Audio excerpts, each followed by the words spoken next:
อันนี้เจ้าคอกเอมิซ่าเมื่อไหร่นี่เพิ่นมาเลยป่ะนี่เพิ่นว่าบักบักสิบเลยดิเพิ่นว่าเลยดิ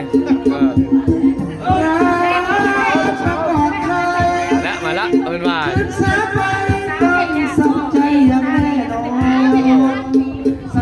อันนี้พวกมุดกุ้นลูกห่วงนี่ธรรมดาอันนี้ก็ธรรมดานี่ก็ได้อันนี้มันยังไม่ได้เห็นเยอะนี่ตัวนี้สงสัยว่ารอนอันนี้เป็นเจ้าทิศเจ้าท่านเนี่ยบ้านข้ามนี่แต่ว่า